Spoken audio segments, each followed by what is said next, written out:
স্বপ্নের একটা প্রত্যাবর্তন হবে এবং শেখ হাসিনার এই কামব্যাক, শেখ হাসিনার এই সমস্ত প্রতিকূলতাকে মোকাবেলা করে তার দৃঢ়তার সঙ্গে জনগণের উপর ভর করে এটি দেশের টক অফ দ্য কান্ট্রি হচ্ছে, হত্যাযজ্ঞ পরিচালনা করছে, অপরাধমূলক কর্মকাণ্ড করছে, হুমকি ধামকি দিচ্ছে, ব্যবসা বাণিজ্য লুটপাট করছে, পরিবারের সদস্যদের উপরে ভয়াবহ হামলা করছে, বাড়ি বাড়ি তল্লাশি করছে, মিছিল করার কারণে নিপীড়নমূলক আচরণ প্রত্যেক দিনের রুটিনে পরিণত করেছে।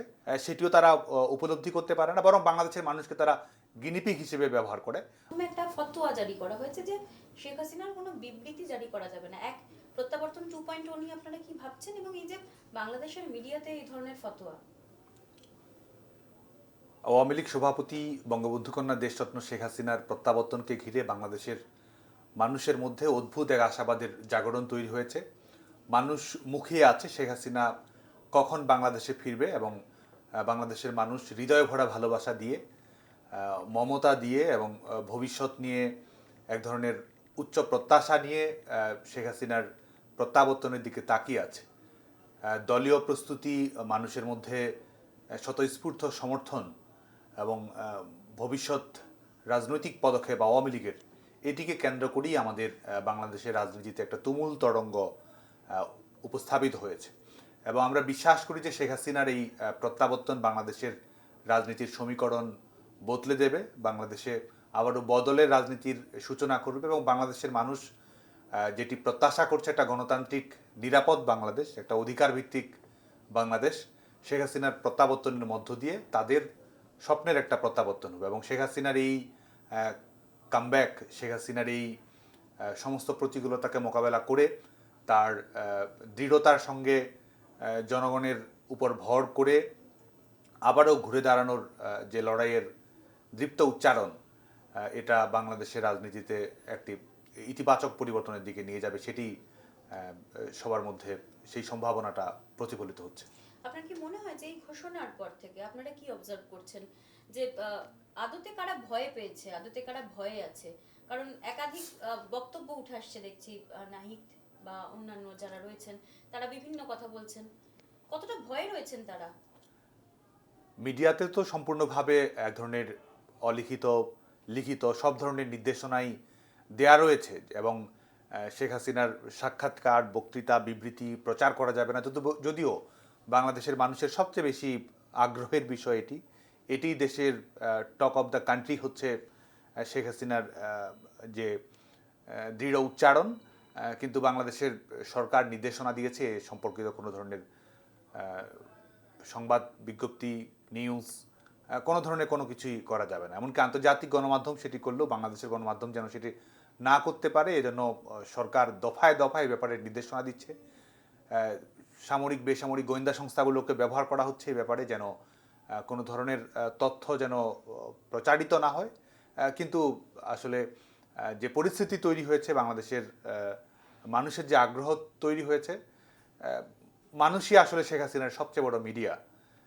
সাধারণ মানুষের যে সক্রিয়তা, সাধারণ মানুষের যে ইচ্ছা, সেটি আসলে শেখ হাসিনার আন্দোলন সংগ্রামের গণমাধ্যমের ভূমিকায় অবতীর্ণ হয়েছে।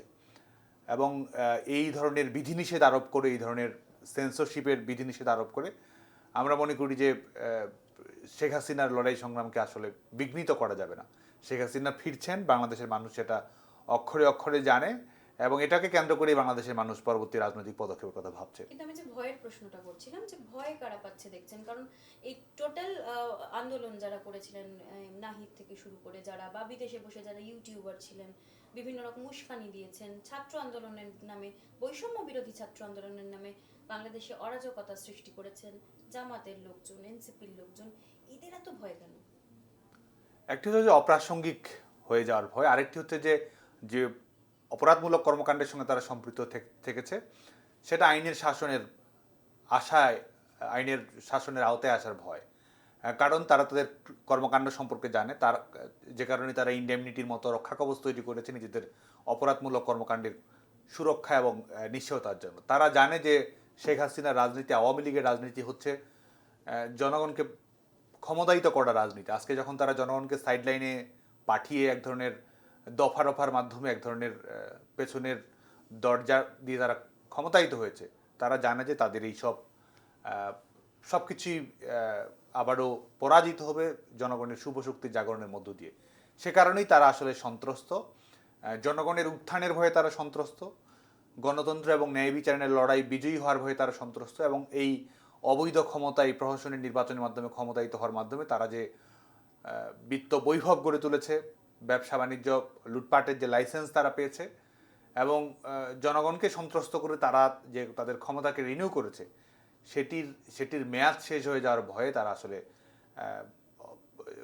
এই কারণেই তারা এটিকে এই তাদের নিজেদের ভয়টাকে আসলে জনগণের ভয় বলে তারা চাপিয়ে দেওয়ার চেষ্টা করছে। কিন্তু এই নাসিরুদ্দিন পাটোয়ারি এরা যারা রয়েছেন, নাহিদ, এরা যারা রয়েছেন, একটা সময় তাদের যে ফরম্যাটে দেখা গিয়েছিল, এখন তাদের লাইফস্টাইল টোটালি চেঞ্জড। মানে হঠাৎ করে এমন কি ইনকাম তারা করলেন, এমন কি করলেন কাজ রাষ্ট্রের জন্য, এমন কি পেশায় তারা এলেন যে তাদের জীবনযাত্রা বদলে গেল? সেই প্রশ্ন কখনো আপনাদের মাথায় এসছে? এবং তারা যে কাজ 2024-এর পর থেকে করেছেন, বিশেষ করে ছাত্রলীগের কর্মী সমর্থকদের খুন করা বা অত্যাচার করা, আওয়ামী লীগ দেখলেই তাদের মারধর করা, খুন করা, অত্যাচার করা, বাড়ি পোড়ানো, এটার হিসাব কিভাবে নেওয়া হবে? এই উদাহরণগুলো তো সবচেয়ে বলিষ্ঠ উদাহরণ যে দুর্বৃত্তায়িত রাজনীতি, দুর্নীতিপরায়ণ রাজনীতি এবং ষড়যন্ত্রের রাজনীতি, এবং রাজনীতির জন্য যে জনগণ গুরুত্বপূর্ণ নয়, নিজেদের ক্ষমতা, নিজেদের ব্যাংক ব্যালেন্স বাড়ানো গুরুত্বপূর্ণ, এটির জাজল্যমান প্রমাণ তারা সবসময় রেখেছে। এই 2 বছরের মধ্যে তারা এক একজন শত কোটি টাকার সম্পদ গড়েছে, তারা বিভিন্ন ধরনের ব্যবসা বাণিজ্যের অনৈতিক সুযোগ সুবিধা গ্রহণ করেছে, রাষ্ট্রীয় কোষাগার লুট করেছে, সাধারণ মানুষ, আওয়ামী লীগের নেতাকর্মী, সাধারণ ব্যবসায়ী, পেশাজীবী গোষ্ঠী, তাদের কাছ থেকে তারা অর্থ, বিত্ত হুমকি ধামকির মধ্য দিয়ে গ্রহণ করেছে। সচিবালয়কে তারা নিজেদের লুটপাটের কাজে ব্যবহার করেছে, ব্যাংকগুলো থেকে, সরকারি কোষাগার থেকে, শেয়ার বাজার থেকে লুটপাট করা হয়েছে, এবং সরকারের নিয়ম কানুন নীতি সব কিছুকে বৃদ্ধাঙ্গুলি দেখিয়ে সব কিছুকে তারা তাদের নিজেদের স্বার্থে ব্যবহার করেছে। অন্তর্বর্তী সরকারের তৎকালীন প্রধান তিনি নিজেও রাষ্ট্রীয় মেশিনারিজকে ব্যবহার করে নিজেদের বিত্তবৈভব বানিয়েছেন, এবং তার সঙ্গে যারা কিংস পার্টি থেকে শুরু করে বিএনপি, জামায়াত, প্রত্যেকেই আসলে নিজেদের সমৃদ্ধির জন্য তারা এই গত 2 বছরকে ব্যবহার করেছে। এবং বাংলাদেশের মানুষ এটা জানে যে তারা দুর্নীতিতে কতটুকু নিমজ্জিত। বাংলাদেশের মানুষ এটা তাদের যাপিত জীবনের অভিজ্ঞতা থেকে জানে যে তাদের কিভাবে ধোঁকা দেওয়া হয়েছে, প্রতারণা করা হয়েছে, এবং তাদের জীবনাচরণ, তাদের চালচলন এবং 2 বছরের যে অভূতপূর্ব পরিবর্তন নিয়ে এসেছে, তাদের নিজেদের জীবনে শ্রীবৃদ্ধি ঘটিয়েছে এসব, এবং বিদেশে টাকা পাচারের যে অভাবনীয় সংখ্যা বাংলাদেশের মানুষের সামনে উপস্থাপিত হয়েছে। প্রত্যেক দিনই বাংলাদেশের মানুষ এই উদাহরণগুলো দেখে, এবং মানুষের মধ্যে কারণে ক্ষোভ রয়েছে, বাংলাদেশের মানুষের মধ্যে প্রতিবাদের সঞ্চার হচ্ছে, এবং এই সকল অপরাধ, রাজনৈতিক অপরাধ, ফৌজদারি অপরাধ, অনৈতিক কর্মকাণ্ড এবং একই সঙ্গে অর্থনৈতিকভাবে অপরাধমূলক কর্মকাণ্ড, সকল কিছুই যেন আইনের আওতায় আসে, সকল কিছু যেন বিচারিক প্রক্রিয়ার আওতায় আসে। বাংলাদেশের মানুষ এটা খুব প্রগাঢ়ভাবে এই প্রত্যাশাটা করে। আর বাংলাদেশ ছাত্রলীগ, বাংলাদেশ আওয়ামী লীগের নেতাকর্মীরা বিগত 2 বছর ধরে রাষ্ট্র কর্তৃক এবং একই সঙ্গে এই সরকার দলীয় বিভিন্ন পাণ্ডাদের মাধ্যমে, এমনকি বলা যায় যে বর্তমান প্রশাসনের নির্বাচনের মাধ্যমে যিনি প্রধানমন্ত্রীর পদ দখল আছে, তাদের সরাসরি পৃষ্ঠপোষকতায়, নির্দেশনায় আজকে কিন্তু এই সরকার নিজেই ঘাতক বাহিনীতে পরিণত হয়েছে, সরকার নিজে একটা ক্রিমিনাল গ্যাংয়ে পরিণত হয়েছে, সরকার নিজে একটা কিলিং এজেন্সিতে পরিণত হচ্ছে, যে কারণে আজকে প্রত্যেক দিনই কারাগারের হেফাজতে থেকে আমাদের নেতাকর্মীরা হত্যাকাণ্ডের শিকার হচ্ছে, পুলিশ হেফাজতে হত্যাকাণ্ডের শিকার হচ্ছে, চিকিৎসাহীনতার মাধ্যমে হত্যাকাণ্ডের শিকার হচ্ছে, এবং সরাসরি মব, সরকারি বাহিনী লেলিয়ে দেয়া, তার মাধ্যমেও নেতাকর্মীরা প্রত্যেক মুহূর্তে হত্যাকাণ্ডের শিকার হচ্ছে। এবং আমরা একটি বার্তা সুস্পষ্টভাবেই বারবার দিয়েছি যে প্রত্যেকটি অপরাধমূলক কর্মকাণ্ডকেই বিচারিক প্রক্রিয়ার আওতায় আসতে হবে।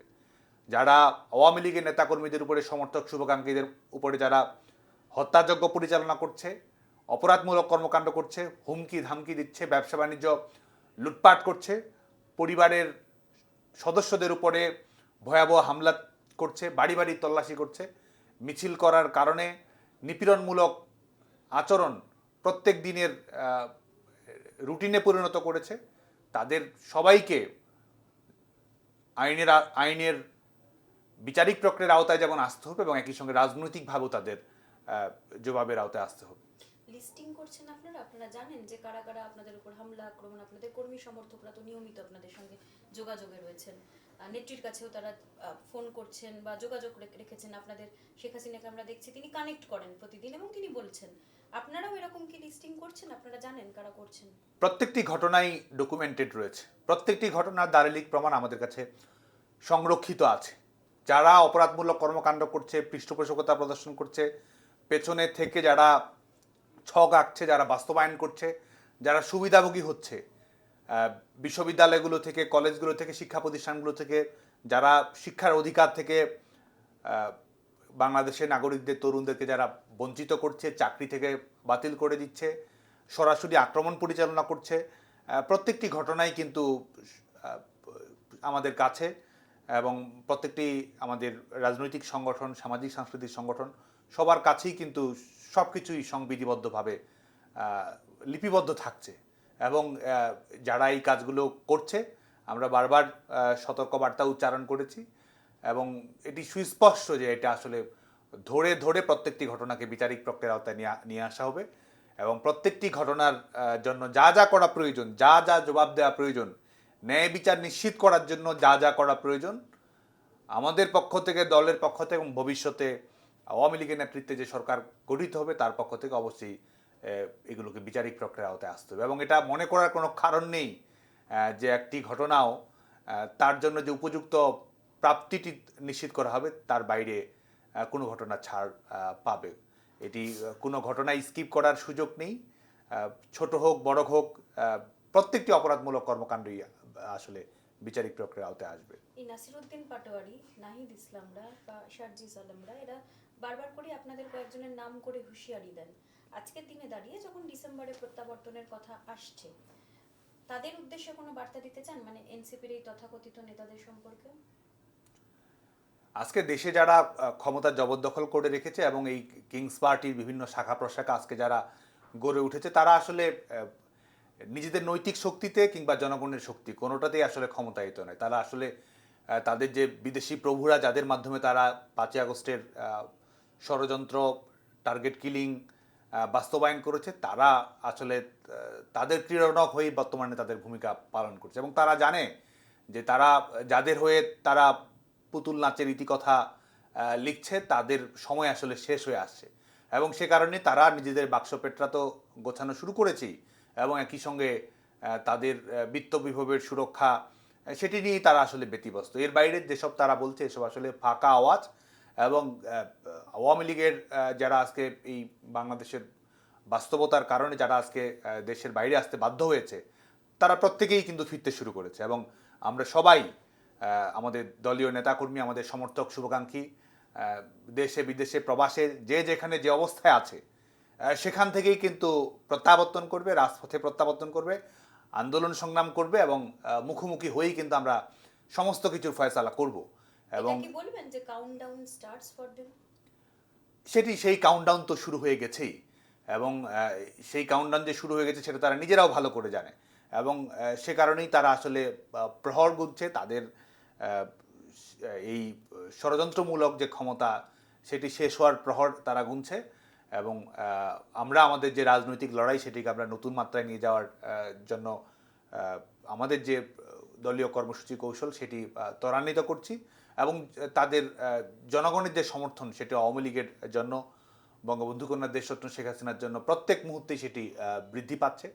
শেখ হাসিনার নেতৃত্বের প্রাসঙ্গিকতা বাংলাদেশের মানুষের কাছে প্রত্যেক দিনই বাড়ছে এবং এটি যে একটি অপরিহার্য বাস্তবতা, এটি যে একটা অনিবার্য বাস্তবতা, এটি যে বাংলাদেশের বিদ্যমান সংকটের একমাত্র সমাধান সেটিও তারা জানে এবং যে কারণেই তারা আসলে আমি মনে করি যে তারা এই যে ভবিষ্যৎ তাদের জন্য অপেক্ষা করছে সেটি তারা সম্যকভাবেই জানে এবং সে কারণেই রাষ্ট্রযন্ত্রকে ব্যবহার করে এই হুমকি ধামকি এবং ত্রাসের পরিবেশ তারা আসলে অব্যাহত রাখতে চায়। কিন্তু এসবের কোনো কিছুই আসলে আওয়ামী লীগের নেতৃত্বে জনগণের যে উত্থান হচ্ছে সেটিকে বিলম্বিত করতে পারবে না। যে ছাত্রলীগ কতটা প্রস্তুত প্রত্যাবর্তনের জন্য? আমরা মনে করি যে ছাত্রলীগের কর্মীরাই এই প্রত্যাবর্তনের গল্প লিখবে, প্রত্যাবর্তনের স্ক্রিপ্ট তৈরি করবে, এবং ছাত্রলীগের নেতাকর্মীদের রক্তে, ঘামে, শ্রমে, স্লোগানে, লড়াইয়ের সংগ্রামে, ত্যাগে এই প্রত্যাবর্তনের গল্পই আসলে লেখা হচ্ছে। এবং প্রত্যাবর্তনের গল্পটা বলতে আওয়ামী লীগের নেতাকর্মীরা, ছাত্রলীগের নেতাকর্মীরা তো লড়াই করে যাচ্ছে সবসময়। আওয়ামী লীগের নেতাকর্মীরা, ছাত্রলীগের নেতাকর্মীরা তো সাধারণ মানুষের সঙ্গে প্রত্যেক মুহূর্তেই মিশে আছে, তাদের মননে, তাদের জীবনে, তাদের ঘুরে দাঁড়ানোর প্রত্যয় সব কিছুতেই তো আছে। আমরা মনে করি যে এবারের যে প্রত্যাবর্তন বলা হচ্ছে, এটা আমাদের আন্দোলন কিংবা আমাদের সংগ্রামের একটা একটা একটা একটা বাক পরিবর্তনকারী মুহূর্ত, এবং ছাত্রলীগ এটার জন্য প্রস্তুত। আমাদের তরুণ প্রজন্মের নেতৃত্বে যে গণতান্ত্রিক আন্দোলন হবে সেটার জন্য ছাত্রলীগের সাংগঠনিক প্রস্তুতি, রাজনৈতিক প্রস্তুতি, মানসিক প্রস্তুতি সব কিছুই রয়েছে। কোনো কিছুতেই ছাত্রলীগের কর্মীরা পিছপা হবে না। বিজয় নিশ্চিত না করা পর্যন্ত আমাদের লড়াই চলতেই থাকবে, এবং এটার চূড়ান্ত ফলাফল ফয়সালা করেই বাংলাদেশ ছাত্রলীগের কর্মীরা তাদের বর্তমান রাজনৈতিক দায়িত্ব সম্পন্ন করবে। আরেকটা ন্যারেটিভ তৈরি করার চেষ্টা করা হচ্ছে যে গোটাটার পেছনে ভারতের মদদ রয়েছে। যখন বৈষম্য বিরোধী ছাত্র আন্দোলন হয়েছিল সেই সময় থেকেই ভারত বিরোধিতার জিগির, দিল্লি না ঢাকা স্লোগান, এবং এক নাগাড়ে ভারত বিরোধী মন্তব্য, ভারত বিরোধী অ্যাক্টিভিটিস একাধিক কিছু হয়েছে। এবং আপনারা তো সরাসরি আপনাদের বলাই হয় যে আপনারা ভারতের দালাল। এই বিষয়টা নিয়ে কি বলবেন, যে ভারত বিরোধিতা এত কেন? এটির পেছনে বাংলাদেশে যে মৌলবাদী গোষ্ঠীগুলো আছে তারা এটি আসলে তাদের যে উগ্রবাদী রাজনীতি, এই উগ্রবাদী রাজনীতির এজেন্ডা বাস্তবায়ন করার জন্যই তারা এই ভারত বিরোধী রাজনীতির চর্চা করে এবং এটিকে পলিটিক্যাল ন্যারেটিভের মধ্যে নিয়ে আসার চেষ্টা করে। ভারত বিশ্বের বৃহত্তম গণতান্ত্রিক রাষ্ট্র হিসেবে আমাদের দেশের ইতিহাস, ঐতিহ্য, আমাদের মুক্তিযুদ্ধ সকল কিছুর সঙ্গে অচ্ছেদ্য বন্ধনে জড়িত। ভারতের জনগণের সঙ্গে বাংলাদেশের জনগণের একটা ঐকান্তিক আস্থা, বিশ্বাস, ভালোবাসা এবং অভিন্ন আশাবাদের সম্পর্ক রয়েছে। কারণ বাংলাদেশের মানুষ জানে যে আমাদের অভিন্ন ইতিবাচক পারস্পরিক আস্থার যে সম্পর্ক, এটা দুই দেশের জনগণের জন্য ইতিবাচক। এবং আওয়ামী লীগের নেতৃত্বে, বঙ্গবন্ধু কন্যা দেশরত্ন শেখ হাসিনার নেতৃত্বে যে যে কূটনৈতিক দৃষ্টিভঙ্গিটি ছিল, সেটা বাংলাদেশের মানুষের স্বার্থ সুরক্ষা করেছে। সেটি আমাদের দেশের সেটি অর্থনৈতিক সম্প্রসারণ হোক, সেটি বাংলাদেশের সমুদ্র সীমার সম্প্রসারণ হোক, সেটা আমাদের সীমান্ত সুরক্ষা হোক, সেটি আমাদের পারস্পরিক যে বোঝাপড়ার সম্পর্ক রয়েছে, যেটির মাধ্যমে জনগণ আসলে ক্ষমতায়িত হয়, সেটার জন্য ইতিবাচক ভূমিকা রেখেছে আওয়ামী লীগ সরকার। এবং রাজনৈতিক দল হিসেবে আওয়ামী লীগ সেই সম্পর্ককে গভীরভাবে ধারণ করে, কারণ এটাই বাংলাদেশের মানুষের স্বার্থের সুরক্ষা করে। এবং বিপরীতে আজকে যারা এই ভারত বিরোধী রাজনীতি যারা নিয়ে আসার চেষ্টা করছে, তারা আসলে এই যে পরিবর্তিত বিশ্ব বাস্তবতা, এই বিশ্ব বাস্তবতার সুর তারা উপলব্ধি করতে পারে না। তারা বাংলাদেশের মানুষের জন্য কোনটি উপকারী সেটিও তারা উপলব্ধি করতে পারে না, বরং বাংলাদেশের মানুষকে তারা গিনিপিগ হিসেবে ব্যবহার করে। বাংলাদেশের মানুষের স্বার্থের সুরক্ষা না করে নিজেদের স্বার্থ, নিজেদের উগ্রবাদী রাজনীতির সুরক্ষা করতে গিয়ে তারা এ ধরনের বিপজ্জনক রাজনৈতিক দৃষ্টিভঙ্গি গ্রহণ করে।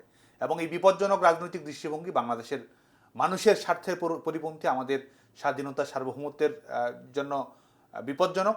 এবং যে আন্তর্জাতিক যে সন্ত্রাসী গোষ্ঠীগুলোর সঙ্গে এই উগ্রবাদী গোষ্ঠীগুলো সম্পর্ক রাখে, এটা আমাদের যে শুধুমাত্র বাংলাদেশের জন্য নয়, এটা আমাদের যে আঞ্চলিক স্থিতিশীলতা, শান্তি, সুরক্ষা রয়েছে সেটির জন্য একটি হুমকি স্বরূপ।